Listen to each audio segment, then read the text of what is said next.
हैं कैसे ब्रह्मा बाबा ने यज्ञ की स्थापना, कैसे दादियों ने इसमें मदद किया, तो सबकी कुछ कुछ कहानियां सुनेंगे आज। ठीक है, थोड़ा डिफरेंट करते हैं। आप पर ही नहीं करो, नहीं शिव बाबा को खाली कर दो सेट। तो देखो आप लोग कराची में, खास करके पाकिस्तान में तो बहुत बहुत भाग्यशाली आत्मा हो जो ब्रह्मा बाबा की सारी मेमोरियल्स आपके यहाँ है, जो कहाँ सारी दुनिया में शुरू में 1936 में बाबा को साक्षात्कार होते थे। बाबा का उस समय का नाम था दादा लेखराज। बाबा तो भक्ति भाव बहुत करते थे, पूजा पाठ बहुत करते थे। गीता के तो बाबा पक्के भगत थे। जब तक गीता का पाठ नहीं करे तब तक खाना पीना बाबा नहीं खाते थे। तो काफी स्ट्रॉन्ग बाबा की डिसिप्लिन रहती थी उनके जीवन में। और बाबा को शुरू से ही माताओं बहनों के ऊपर बहुत बहुत शुरू से ही उनको आगे बढ़ाते थे, अच्छी बातें करते थे।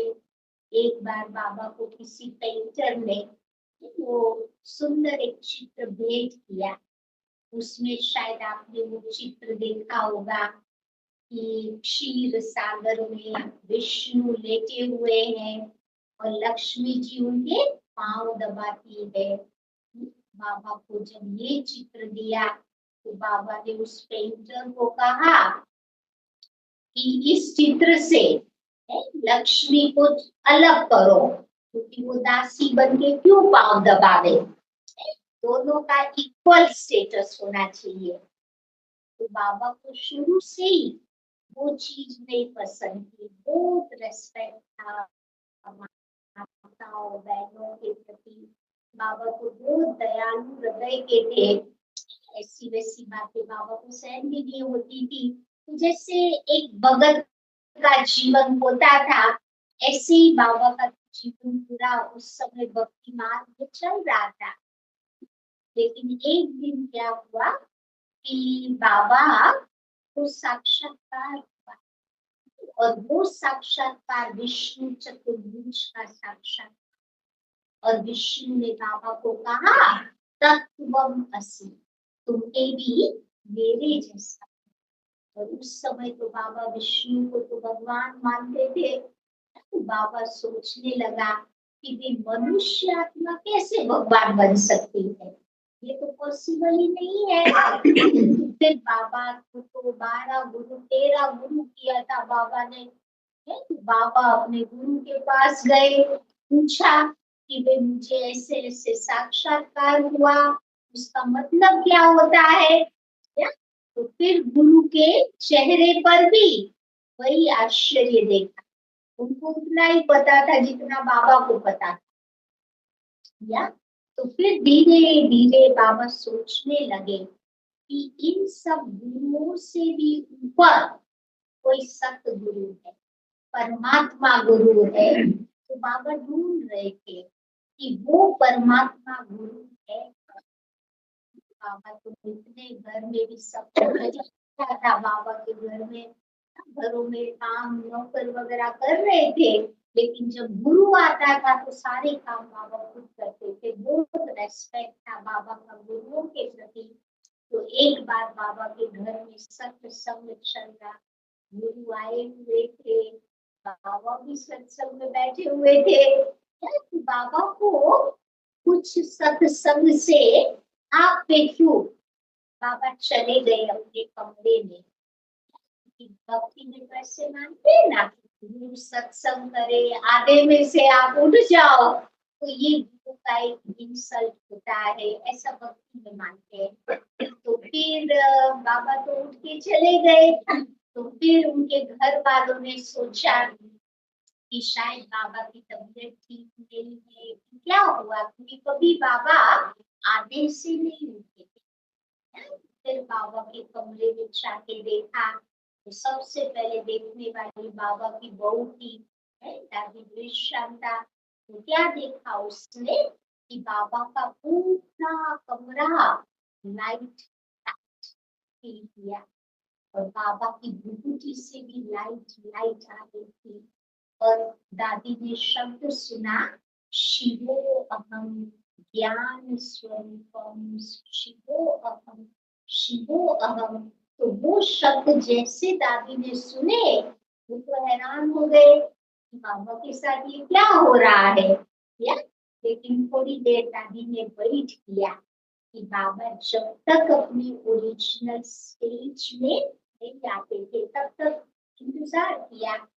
फिर थोड़ी देर के बाद सब कुछ ठीक हुआ तो फिर दादी ने पूछा कि बाबा आपके मुख से कुछ आवाज आ रही थी, वो भी आपकी आवाज नहीं थी, लग रहा था कोई आपके मुख का सहारा लेके बोल रहा है, आपकी विभूति से लाइट वाइट आ रही थी, वो सब क्या था। तब बाबा ने अपना अनुभव सुनाते हुए कहा कि मैं जब सत्संग में बैठा था तो उस समय मुझे ऐसा प्रतीत होता था कि कोई पावरफुल लाइट माइट मेरे शरीर में उसने प्रवेश किया और प्रवेश करके मुझे कह रही है वो लाइट कुछ बताना चाहती थी। तो फिर मैं सत्संग से उठ गया, उठ करके अपने रूम में आकर के बैठ गया। तो कोई वो शक्ति है जो कुछ मुझे कहना चाहती थी। सो तब तक बाबा की माइंड में थोड़ा सा कंफ्यूजन कि वो पावरफुल लाइट है कि वो क्या कहना चाहती है। फिर थोड़ा टाइम और पसार हो गया। फिर क्या हुआ कि बाबा को फिर से साक्षात्कार। तो वो साक्षात्कार में बाबा ने देखा कि ऊपर से आत्माएं नीचे धरती पर आ रही है। जैसे धरती पर आती है, कोई राजकुमार बन जाता, कोई राजकुमारी बन जाती। मतलब बाबा को शिव बाबा ने वो सतयुगी दुनिया का साक्षात। तो बाबा को जब वो साक्षात्कार हुआ बहुत खुशी हुई। बाबा ने सोचा कि I love to go to this, मैं जानना चाहता हूँ इस दुनिया में। फिर धीरे धीरे वो निराकार शिव पिता ने बहुत सारी बातें बाबा को क्लियर करके बताई कि मैं ऐसी ब्यूटीफुल दुनिया स्थापन करना चाहता हूँ। उसके लिए मुझे आपके शरीर का आकार चाहिए, मीडियम चाहिए। है ना। उस समय आप सबको पता है कि बाबा की उम्र कितनी थी, 60 साल की। 60 साल के व्यक्ति को बोलो कि तुम्हें ऐसी दुनिया बनानी है, तो कोई में हिम्मत थोड़ी होगी। जवानी में कुछ बोल देवे तो हिम्मत आ जाती है। बाबा की उम्र 60 साल की थी, लेकिन शिव बाबा ने इतना अथॉरिटी से बाबा को बोला कि काम मेरा, करने वाला मैं, तुम्हें खाली मीडियम, मुझे आधार चाहिए। या तो फिर उस समय बाबा लेखराज ने कहा कि ठीक है, आपका काम है, कराने वाले आप हो, मुझे निमित्त बनने में कोई प्रॉब्लम। फिर बाबा ऐसे निमित्त बने। तो सबसे पहले शिव बाबा ने क्या किया, उनका नाम रखा। उनका नाम रखा प्रजापिता, क्योंकि हमारे शास्त्रों में बताया है कि Brahma is the creator of the universe. नई दुनिया की स्थापना ब्रह्मा द्वारा परमात्मा करते हैं।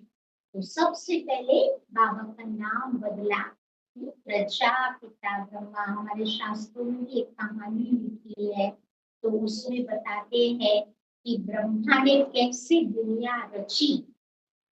तो जब ब्रह्मा दुनिया बना रहे थे तो वो सारे वो मोल्ड वगैरह में वो उसने तैयार किया, बॉडी वगैरह है। तो फिर वो कहते हैं कि उसको बेक करना पड़ा। तो ओवन में जब वो बेक कर रहे थे तो पहला पहला लॉट था तो वो आइडिया नहीं आया, तो थोड़ा सा वो जल गया है। तो कहते वो जो लॉट जल गया उसमें से वो अफ्रीकन निकले, जो काले लोग है ना, इनका रंग डार्क होता है, तो कहते वो वाले निकले।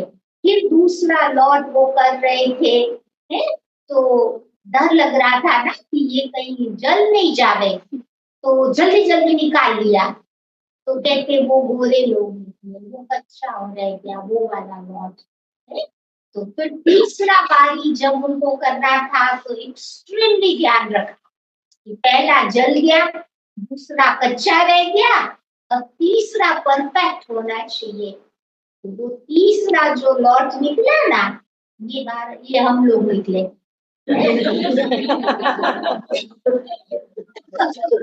तो ये कहानी बना दी है।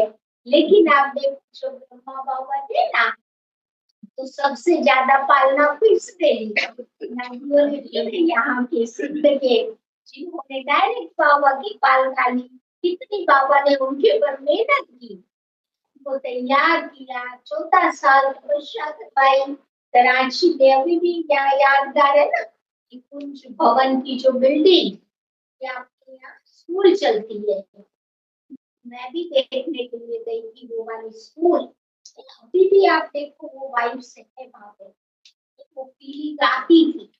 दादी जानकी जब आई थी तो वो तो कुर्सी लगा के वही बैठ गई, उनकी सारी बातें याद आ रही थी। लोग तो 12 साल वहां रहे थे कुंज भवन में, जहाँ वो पढ़े लिखे। बाबा ने कितनी लोगों के पीछे मेहनत की, इन दादियों को तैयार कराया। तो ये सारा अनुभव वो दादी को उस समय याद है। तो ऐसे दादियों ने बाबा की डायरेक्ट पालना ली। तो बाबा ने ये सारा काम शुरू किया। जैसे शिव बाबा आया, नाम बदल, Prajapita Brahma is the father of the people, भक्ति में जो कहते हैं वो बाबा ने प्रैक्टिकली करके दिखाया। फिर शिव बाबा ने क्या किया कि सबसे पहले ये जो कोर्स आप लोग करें ना, आत्मा परमात्मा सृष्टि चक्र कर्म फिलोसॉफी, ये सारी बातें सबसे पहले शिव बाबा ने ब्रह्मा, जैसे बाबा ने ये सारी बातें सुनी, बाबा के तो कपाट खुल गए, बहुत सारी बातें समझ में आ गई। फिर बाबा ने सोचा कि चैरिटी बिगिंस एट होम, या अच्छी कार्य की शुरुआत अपने घर से होनी चाहिए।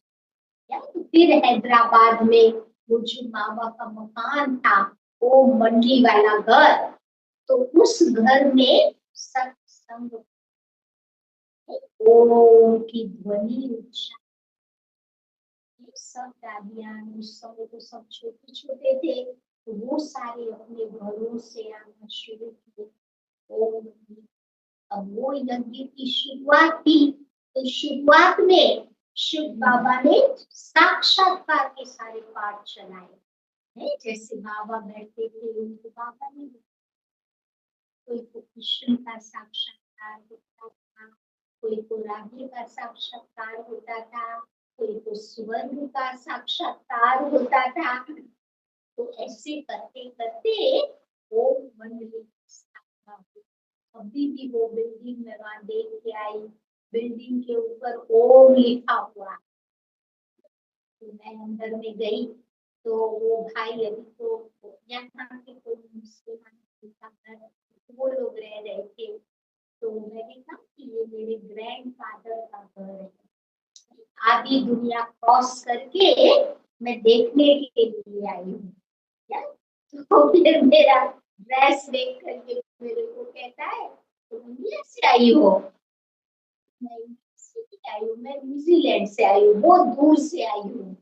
तो कहते तुम्हारे ये ग्रैंडफादर का घर था? मैंने कहा हाँ, उसके ऊपर ओम भी लिखा हुआ था। तो फिर मेरे को कहता है आ जाओ मैं आपको दिखाता हूँ। तो मेरे को अंदर ले गया, सारा दिखाया अच्छी तरह से, क्योंकि अंदर का सारा भाग मैं सही नहीं, अभी वो लोग कह रहे हैं कि हम रेनोवेशन करना चाहते हैं, तो अभी मेरे बाद जो कोई जाएगा तो वो रूप परिवर्तित हो जाएगा, दूसरा रूप वो लोग देखेंगे, ओरिजिनल वाला नहीं देखेंगे। लेकिन मैं तो वो ओरिजिनल देख के आई, स्टाइल्स भी अभी तक ऐसे कैसे है, कबाड़ के वो जो विंडोज बारी, देखिए हमने अभी कुछ नहीं चेंज किया है, लेकिन हम सोच रहे हैं धीरे धीरे हम इसको भी रेनोवेट कर दे, और वो जो दो घर था उसके दो घर बनाने चाहते हैं।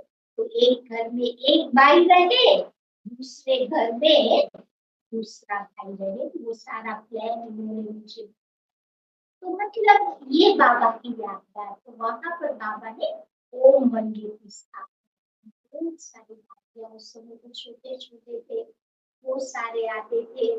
फिर एक घर वहां देखा जहाँ बाबा रहते थे, तो वो वाला घर भी एंटी पार्टी वालों ने जलाया था। कुछ लोग थोड़े नहीं अच्छे, हम लोग अच्छे नहीं लगते उनको, तो थोड़े थोड़े रोड़े डालते रहते हैं, प्रॉब्लम्स क्रिएट करते रहते हैं। तो 2 साल बाबा वहां रहे हैदराबाद, या फिर वहां की सारी जो भी बाबा की संपत्ति थी वो सारी बाबा ने सारी कर दी, निकाल दी, और यहाँ कराची में, और ये कुंज भवन जो है, बिल्डिंग का नाम कुंज भवन, जो स्कूल चल रहा है, तो वो वाली बिल्डिंग खरीदी।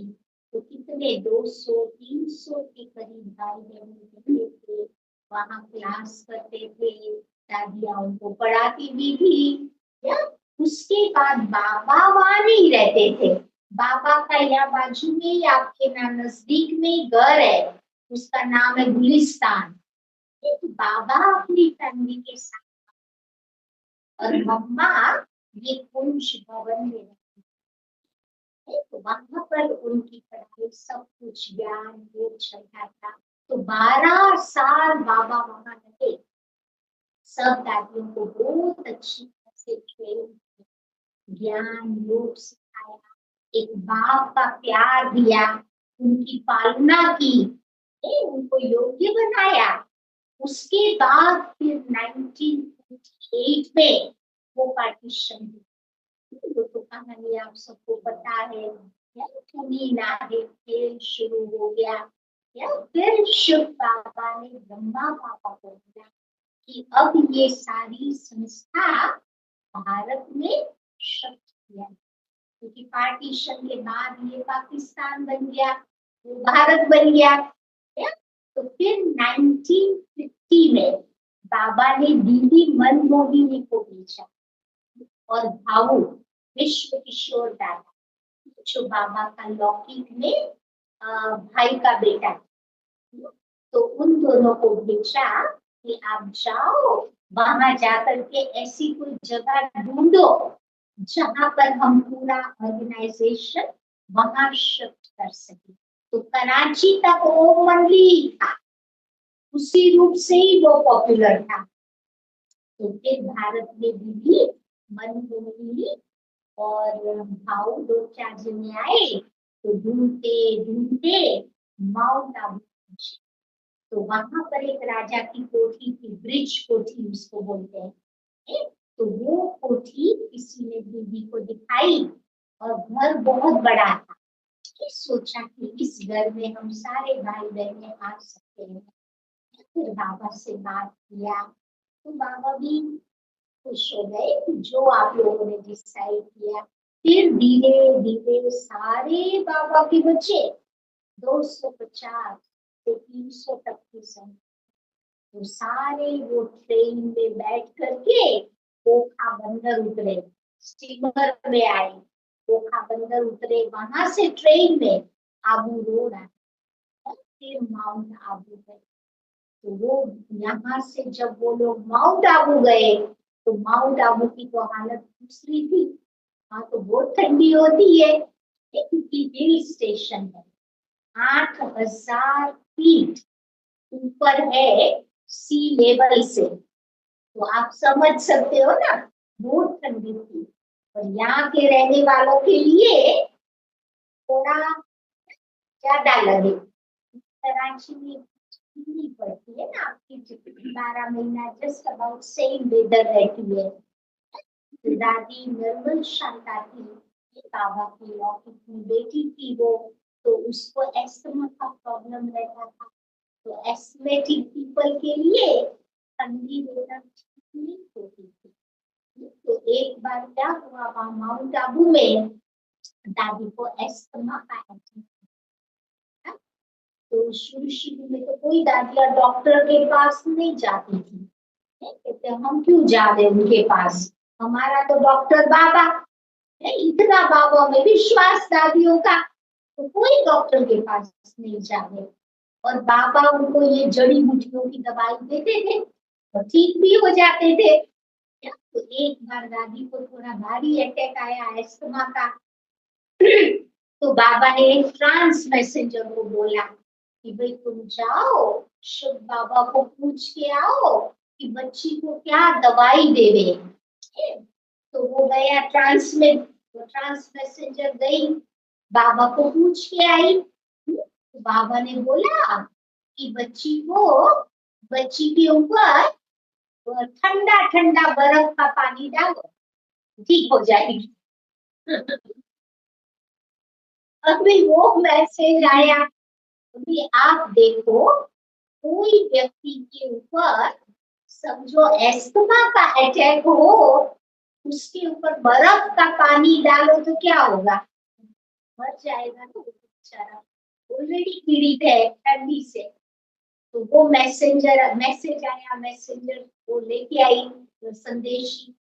तो बाबा ने बोला कि तुम कुछ गलती करती हो, फिर से जाओ बाबा के पास पूछ के आओ। तो वो दोबारा गई बाबा के पास पूछने के लिए। तो वही मैसेज आया, क्योंकि बाबा क्या करते थे, शुरू शुरू में बच्चों की परीक्षा टेस्ट लेते थे।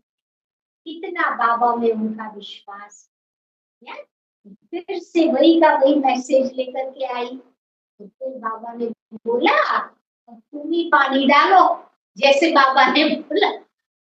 या तो बाबा ने गिव अप कर दिया। और दादी को इतना बाबा में विश्वास कि शिव बाबा ने मेरे को ये दवाई बताई है, मैं तो करूंगी। दादी तो बात जाके बैठ गई। फिर वो भाई को एक बकेट दिया ठंडे ठंडे पानी का, बर्फ के पानी का। तो फिर बाबा ने ट्रांस मैसेंजर को बोला तुम ही डालो, जैसे बाबा ने बोला ऐसे। उसने बकेट उठाई, डालने वाली थी, उतने में बाबा ने उसकी रस्सी खींच ली, फिर से वो ट्रांस में चली गई। फिर बाबा ने उसको बताया देखो बच्ची, कोई ठंडा पानी डालने की जरूरत नहीं है, बाबा इसके विश्वास की परीक्षा लेता है कि बच्चों में कितना फेथ है बाबा में। तो शुरू शुरू में ऐसी कई कई वो सांप निकल आते थे, कई कई बिच्छू निकल आते थे।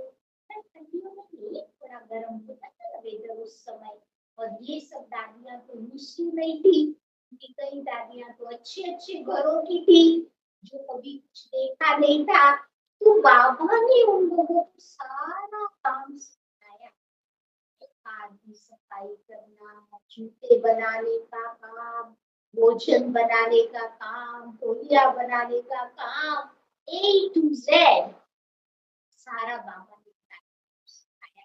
वो दादियां कहती थी कितने बड़े बड़े पतीले होते थे, 300 का खाना बनता था ना। कभी कभी सफाई तो किए नहीं होते थे, इतने बड़े बड़े बर्तन, और हाथ भी नहीं पहुंचे नीचे बॉटम तक। निर्मल शांता दादी को क्या करती थी, खड़ी हो जाती थी पॉट के अंदर और पांव से ऐसे ऐसे करके और नीचे वाला भाग साफ कर। तो एक बार वो कर रही थी ऐसे ऐसे, पापा ने देखा कि ये बच्ची पतीले के अंदर डांस कर रही है। वो डांस नहीं करती थी, वो बेचारी साफ कर रही थी ना, क्योंकि हाथ नहीं पहुंचे, साफ तो करना पड़े। तो ऐसे ऐसे बाबा ने इन दादियों को यही किया है शुरू शुरू। और जब माउंट आबू भी आए तभी भी कोई कम परीक्षाएं नहीं आई, वो परीक्षाएं बाबा की आई। लेकिन बाबा ने इन सारी परीक्षाओं को बहुत अच्छी तरह से पार किया। एक बार तो क्या हुआ था, मुरली बाबा ने बोला कि देखो बच्चे, वो लड़ाई हो रही थी, भारत और चाइना के बीच की लड़ाई। तो बाबा ने बोला कि देखो बच्चे, ये दो बिल्ले लड़ेंगे आपस में और मक्खन तुमको मिलने वाला। ऐसी कुछ पॉइंट आई होगी में। अब देखो, जब लड़ाई का टाइम होता है, जंग का टाइम, उस समय आप कोई भी बात गवर्नमेंट के अगेंस्ट में, तो कोई हमारा परम मित्र होगा, उसने वो पर्टिकुलर पेज मोरली का प्रिंट करके गवर्नमेंट को पास ऑन कर दिया। तो उनके ऑफिसर ने पढ़ा ये दो बिल्ले लड़ेंगे। तो वो लोग सोचने लगे कि भाई इमरजेंसी के टाइम ऐसा कौन बोल सकता है। तो गवर्नमेंट ने उस ऑफिसर को भेजा, तुम जाओ तपास करो, जिसने भी बोला है उसको जाके अरेस्ट कर दो। क्या? तो ये ऑफिसर ढूंढता ढूंढता तपास करता करता पहुंचा माउंट आबू में। किंतु उस समय जब कोई नया आता था ना, तो बाबा डायरेक्टली पहले बाबा के बच्चे आते थे, फिर बाबा के पास ले आते थे। लेकिन ये वाला ऑफिसर तो बड़ा टफ, वो कहता था जिसने ये बोला है मैं उससे ही बात करूंगा और कोई से बात नहीं करूंगा। तो बाबा के बच्चे डर गए, ये तो अरेस्ट करने आया है हमारे बाबा को, हम बाबा के बिना क्या करेंगे। तो फिर वो दौड़ते दौड़ते बाबा के पास गए, बाबा को सारा समाचार सुनाया। बाबा ने सुना, बाबा ने कहा कि देखो बच्चे, वो मैंने थोड़ा बोला है, शिव बाबा ने बोला है ना, मेरे को नहीं अरेस्ट करेंगे, शिव बाबा। तो उनको भेजो बाबा के रूम में, बाबा उनसे डायरेक्ट। फिर वो ऑफिसर बाबा के रूम, जैसे बाबा के रूम में आया, तो बाबा के रूम के बहुत बहुत पीसफुल वाइब्रेशंस, जैसे उसने एंटर किया, he felt वो पावरफुल शक्तिशाली और उसका वो जो गुस्सा था ना, धीरे धीरे, फिर एक सेकंड वो उस अनुभव में खो गया, भूल गया क्या बोलना है। फिर बाबा ने बोला, मेरे मीठे मीठे बच्चे, तुम यहाँ क्यों आए हो। तो जैसे बाबा ने बोला मेरे मीठे मीठे बच्चे, उसको रियली ही फेल्ट कि बाबा मेरा बाप है, मैं उसका बच्चा। क्योंकि उसने अपने जीवन में कभी लौकिक बाप के प्यार का अनुभव नहीं, छोटे कमरे ही वो शटा बना। तो बाबा ने जब मीठे मीठे बच्चे कहा ना, बाबा मेरा बाप, मैं उसका बच्चा। फिर से उस अनुभव को, फिर बाबा ने बोला, ये मेरे लाडले सिक्की लदे बच्चे, थोड़ा वो और बाय द टाइम वो एकदम शांत, उससे बड़ी शांति से कहा कि बाबा गवर्नमेंट ने मेरे को भेजा इसी इंक्वायरी करने। बाबा ने कहा कि देखो मेरे लाडले बच्चे, क्या होता है कि शिव बाबा मेरे तन में, मैंने नहीं बोला है, वो शिव बाबा ने बोला वो शब्द। तो बाय द टाइम वो क्या बोलेगा, फिर वो ऑफिसर ने बोला कि ओके बाबा, नेक्स्ट टाइम जब भी शिव बाबा फिर से आवे ना आपके तन में, तो आप उनको रिक्वेस्ट करना।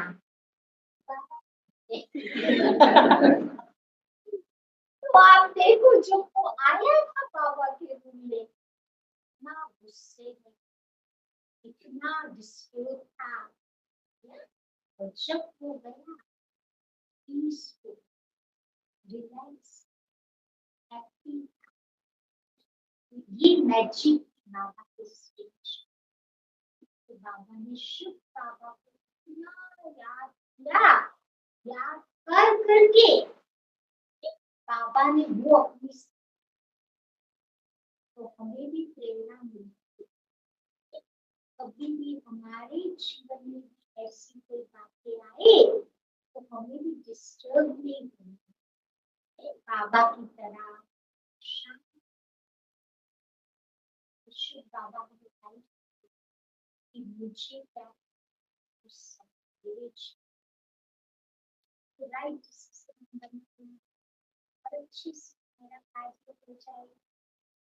व्यक्ति में शुरू में ऐसी होता, शरीर की भी तकलीफ बाबा के आगे आई, बाबा को वो किडनी स्टोन था, तो हॉस्पिटल में एडमिट किया। तो बाबा के अंदर वो खून बहुत कम थी, तो डॉक्टर ने बोला कि ऑपरेशन कराना पड़ेगा, पहले खून चढ़ाना पड़ेगा तब जाके ऑपरेशन। और बाबा नहीं चाहते थे कि किसी दुनियावी व्यक्ति का खून बाबा के शुरू, बाबा चाहते हैं ये शिव बाबा का रक्त प्योर होना चाहिए। तो फिर शिव बाबा को पूछा गया, ट्रांस मैसेंजर बाबा क्या करे, बाबा तो नहीं चाहते हैं। तो शिव बाबा ने मैसेज किया कि बाबा को बोलो कि खून तो चढ़ाना पड़ेगा, लेकिन बाबा उस खून को प्यूरिफाई शरीर में जाने से। ट्रांस मैसेंजर ट्रांसमिट सारा सीन देखा, कैसे शिव बाबा उसको प्यूरिफाई कर रहा है, और फिर वो खून बाबा को फिर बाबा का, क्योंकि बाबा के अंदर ये बाबा का रक्त, तो रक्त भी सब कुछ प्योर होना चाहिए। जब बाबा एडमिट थे तो ऑपरेशन के पहले डॉक्टर्स आते हैं ना इंट्रोडक्शन कराते हैं। तो बाबा को जैसे डॉक्टर को देखा, तुरंत बाबा ने बोला, hello doctor, how are you. Generally doctor patient को पूछता है हाउ आर यू, क्या बाबा डॉक्टर को कह रहे हैं। डॉक्टर भी हैरान हो गया कि हु इज पेशेंट, जैसे कौन मरीज है, उसको भी नहीं समझ में आता था। ये बाबा कुछ भी सिचुएशन है, चेहरे से दिमाग नहीं लगने चाहिए। शरीर को हो रहा है ना, आपका चेहरा तो अच्छा हो गए, वो भी तो बाबा का साक्षात्कार करावे। तो लोगों को हमारा चेहरा देख करके वरी नहीं, ऐसी कई बाबा के पास परेशान, बाबा को बार बार खांसी आती थी। आपने देखा होगा ना, मुरली में सुनते हैं ना, सरकार मुरली, खांसी का बाबा को प्रॉब्लम था। बाबा शिव बाबा को बोलते थे कि बाबा मेरी खांसी ठीक कर दो ना, ताकि मैं अच्छी तरह से बच्चों को मुरली तो सुना सकूं। तो शिव बाबा क्या कहते, तो मैं तेरी खांसी ठीक करूं, मुझे तो सबकी करनी पड़ेगी। तो जहाँ कर्म की फिलोसॉफी आती है ना, वहाँ बाबा इंटरफियर मैंने किया है ना, मुझे सेटल बाबा एक का माफ करे तो सबका करना पड़े। तो फिर बाबा ऐसे कहते थे, देखो बच्चे, ये फांसी है ना, मेरी सखी, पहले नहीं जाएगी, शरीर के साथ ही जाएगी। ऐसे करते करते बाबा चला गए। दादी जान की कभी कभी कभी प्रॉब्लम होता था किसी का, तो जब बोलती थी दादी तो बाबा मदद कर देते थे उस समय। बाकी जो हिसाब किताब हमने बनाए हैं तो हमें चुप करके करेंगे। दादी को देखो शरीर में सब बीमारियां नहीं, जो भी नाम लोगे सब था उसके शरीर, लेकिन फिर भी उसने इस प्रकृति को 104 साल कभी एक दादी हमें रोज 10 मिनट इस शरीर, दूसरों को तो हम देते हैं, पहले खुद को भी देवे ना, क्योंकि शरीर तो फिर भी कलयुगी पुराना शरीर, तो इसको मुझे सकाश तो फिर ये शरीर भी मुझे सहयोग करे और हम बाबा की सेवाएं करते। तो हर दादियों के हाथ में अपने निराले ब्रह्मा बाबा का जीवन आप देखोगे, बाबा के जीवन में बहुत बैलेंस, बहुत जैसे बाबा रमणी, बाबा सीरियस योगी नहीं थे, रमणी था और मच्छरता गंभीरता जीवन। कभी तो बाबा वीडियो में सिखाते हैं ना, बहुत सीरियस भी नहीं है, कितना दिन सीरियस रहेंगे। Brahmin life is a whole life commitment, तो 2-4 दिन की थोड़ी है, लाइफ जीना है तब तक बाबा का जीवन बहुत अच्छा। वो कचहरी करते थे रोज शाम को मधुबन में, यहाँ कराची में आए ना, वहाँ भी कचहरी होती थी रोज। एक दिन कचहरी हो रही थी तो उसमें मनोहर दादी अपनी थी वो मम्मा के पास, क्योंकि मम्मा से वो लोग थोड़े फ्री, बाबा का थोड़ा ऑफिशियल रूप होता था तो इतना खुल के नहीं बात करते थे, मम्मा से सारी दिल की बातें कर लेते थे। तो एक दिन वो कुछ गलती हो गई होगी मनोहर दादी से, मनोहर दादी ने रोया, क्या सारी बातें उसने जाके मम्मा को सुना दी। और फिर बाबा को बोला, मम्मा को बोला कि मम्मा आप बाबा को नहीं बता ये बात जो मैंने आपको बताई। मम्मा को बोला ठीक है बाबा। फिर वो कचहरी का टाइम आया तो बाबा उस दिन बिजी थे, तो बाबा ने मम्मा को बोला तुम जाओ शुरुआत करो, मैं बाद में ज्वाइन करूंगा। तो मम्मा गई, शुरुआत करी, शुरुआत करते करते इतने में बाबा आ गए।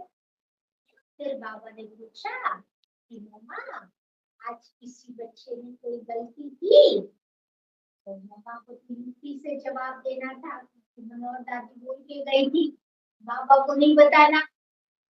तो फिर मम्मा ने कहा कि हाँ बाबा कुछ बच्चों से गलती की, लेकिन इन्होंने रियलाइज कर लिया है, दोबारा नहीं होगी।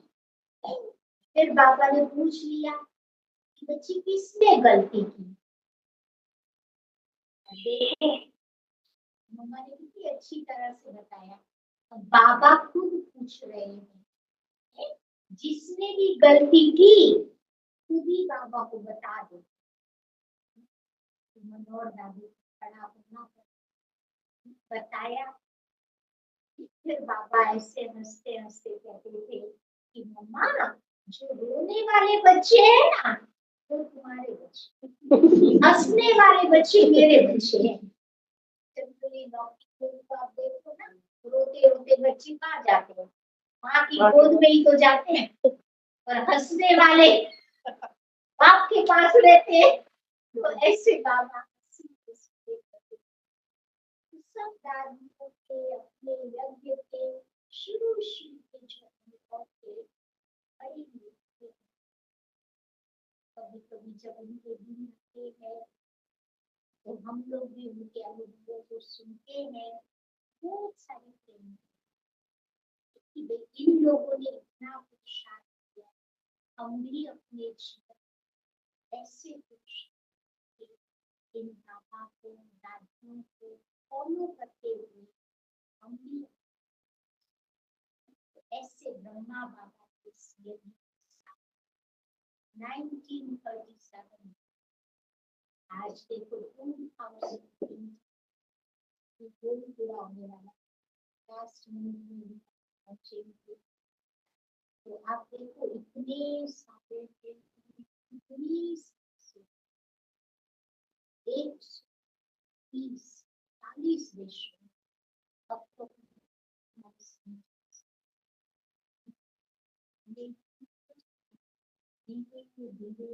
देखो बाबा का टाइम है, ये तो मनुष्य हर ऑर्गेनाइजेशन में देखोगे ना, जब तक फाउंडिंग फादर होता है तब तक कार्य अच्छा, जैसे वो जाता है थोड़ा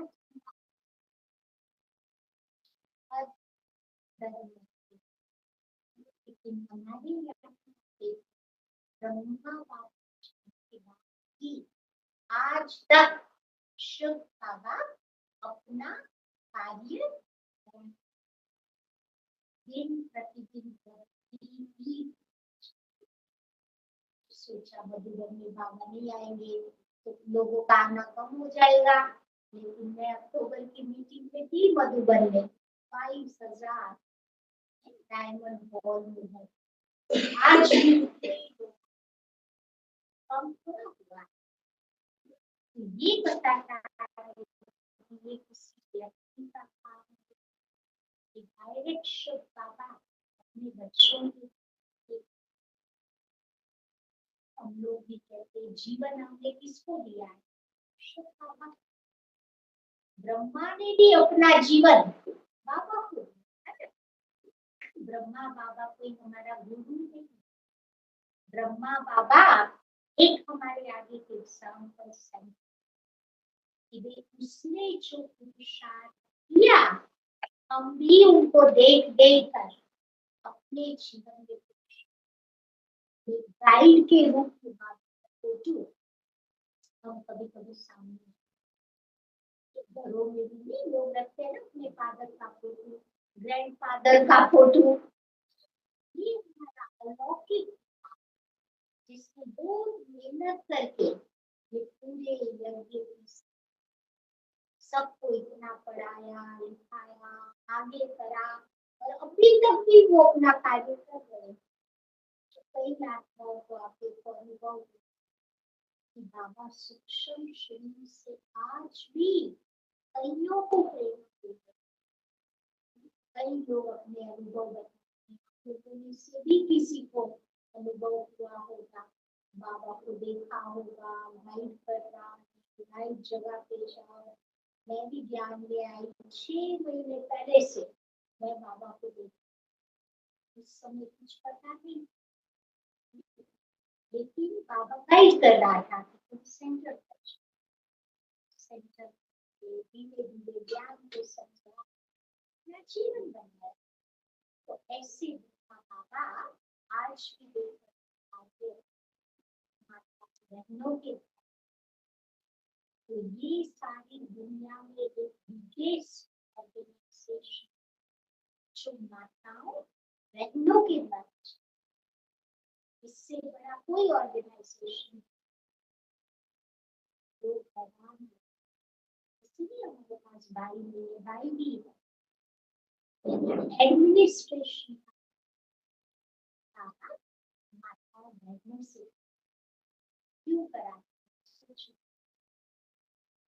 बाबा ने माताओं को क्यों निमित्त बनाया, भाई भी तो कर सकते थे,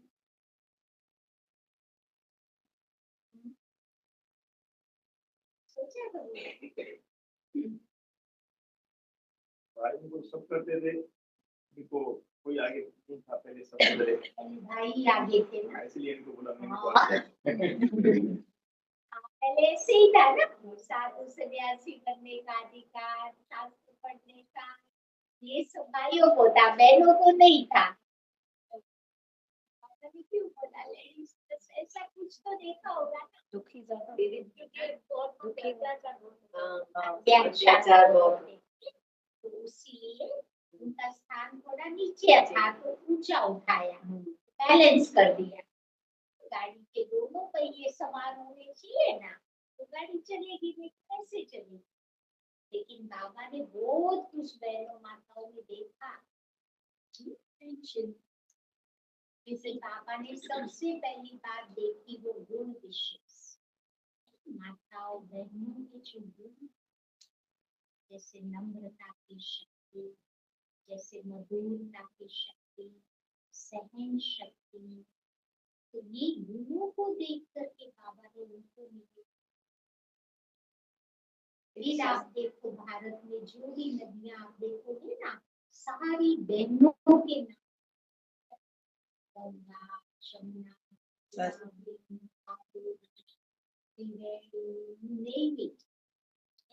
तो वो सब बहनों का याद।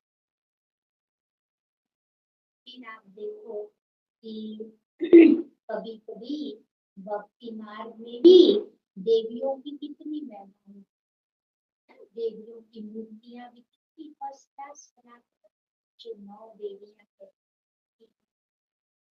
वैसे तो 64 देवियां, लेकिन मुख्य 9 देवियों का कार्य, उनकी शक्लें वगैरह फर्स्ट क्लास होती है ना, तो बाबा ने उनको मंदिर भी देवियों के पास, देवों के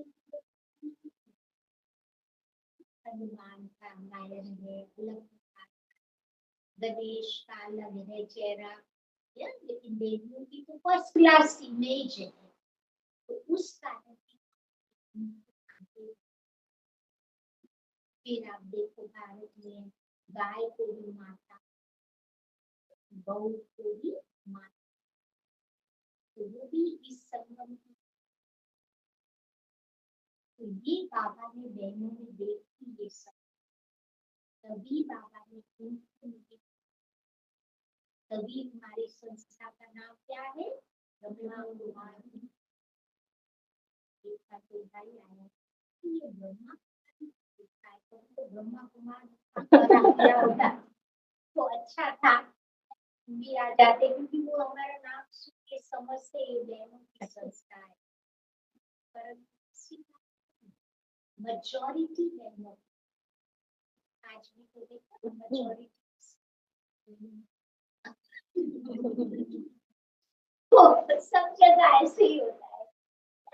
तो बाबा ने इसीलिए बहनों को में 2 महीने, तो वहाँ पर क्या होता है कि आर्मी का राज्य है, आपको पता है ना वहाँ पे, तो वहाँ पे कोई जवान लड़के होते हैं कि ये जो आर्मी वाले हैं ना, आपका बेटा 18 या 19 साल का हो जाएगा, पकड़ के ले जाए और आर्मी में दाखिल कर, फिर उनको वो ट्रेनिंग देते हैं, फिर कुछ महीने बाद बोल देंगे कि वो उसकी डेथ। तो क्या करते हैं माँ बाप कि जैसे बेटा 18 साल का हुआ, उसको निकाल देते कंट्रीज, ओवरसीज भेज। अभी कोई का कोई नहीं होता है, तो वो डंकी रूट से चले जाते, जंगलों में से भटकते चले। सबसे नजदीक उनको थाईलैंड, थाईलैंड के जंगल, तो वहां मैं क्लास में गई, तो सारी यंग कुमारियां बैठी, और वहां की कुमारियां शादी ही नहीं करती, किससे करें? लड़के तो सब भाग गए। 2-4 उम्र वाले भाई होते थे, बाकी सब बहने और यंग कुमारियां, और वहां की कुमारियां भी कहती कि क्योंकि बाप का जो बिजनेस होता है ना, ये कुमारियां संभाल, लड़के तो चले गए ओवरसीज, कुमारियां संभाल, और कहती है हम तो इंडिपेंडेंट लाइफ पसंद करते हैं।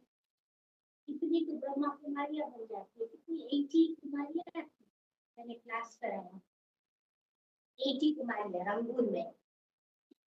और रात को आ जाती थी सेंटर पर, सवेरे रात को रुकती थी, फिर सवेरे क्लास करके नाश्ता करके अपने बिजनेस पे जाएगी, फिर सारा दिन संभालेगी काम, रात को फिर आ जाती थी सेंटर पर।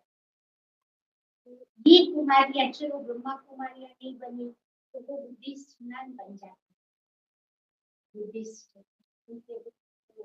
तो वो काम करेगी, या क्रिश्चियन नन्स बन जाएंगी, लेकिन शादी नहीं करती, तो लोग कहते हमारे यहाँ रवाज ही नहीं, तो बहुत अच्छा झंझट ही नहीं ना, एक बंधन हो जाता है, कभी कभी आप कुछ करो वो कुछ करे, तो ये मेरे को बहुत अच्छा लगा।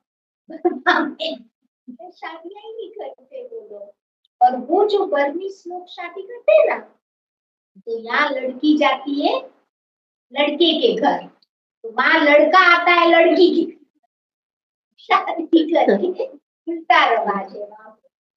तो हर देश का अपना कस्टम सिस्टम होता है, लेकिन मेरे को ये अच्छा लगा, वो सब कुमारियां कहती थी कि हम लोग इंडिपेंडेंट है इस देश में, हम चाहते भी नहीं है शादी करना, जो हमारे से भगवान की सेवा होगी हम करेंगे। एक चीज हमारी स्थिति, हम तो यहाँ 2-4 ढूंढते ढूंढते रह जाते हैं, वो भी कमिटेड नहीं मिलते। हमारे अपने देशों में वहां भी देखती हूँ ना, कमिटेड नहीं, उनको वो भी पसंद है ये भी पसंद है, दोनों को जगह, लेकिन ये हमारे देखी, मैंने कहा काम भी क्या पहनते हो, लेकिन हम पंजाबी में काम पे, वो भी वाइट कपड़े, तो मतलब उनका वो है से, और कितना सिचुएशन तो वहाँ की बहुत लो, लेकिन फिर भी बाबा बाबा कह के चल गए। एक दिन हम लोग ऐसे लोग भर्ती कर रहे थे सेंटर में, 3 मिनट बॉम्बार्डिंग हुआ, शूटिंग हुआ, 18 जने मर, हम लोग आवाज सुनाई देती थी, शुक्रिया करो बाबा के घर में जो भी आए थे, कई देशों की सिचुएशन बहुत लो होती है, लेकिन बाबा अच्छा, तो ऐसे करते करते देखो बाबा का कार्य ये देश, यही बाबा का वंदन है। तो ऐसे शिव बाबा ने ब्रह्मा के द्वारा जो ज्ञान सुनाया, उसको हम ज्ञान मुरली देते, तो वो मुरली का अध्ययन फिर हमारे सेंटरों सब जगह,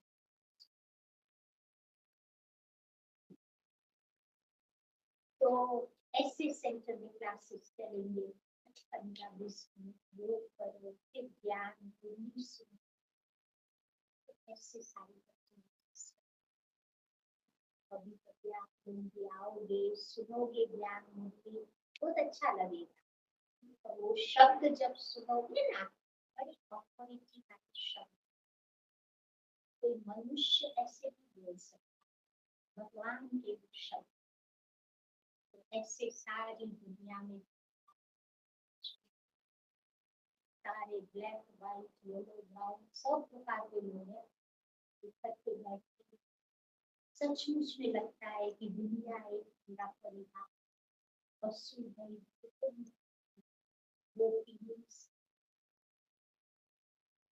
ऐसे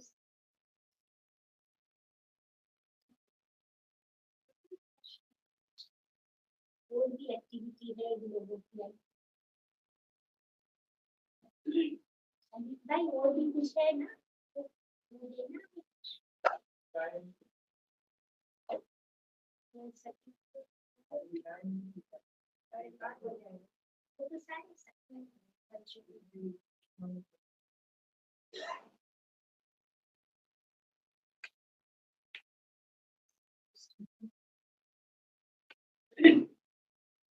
देना देना सकते तैयार नहीं हुआ।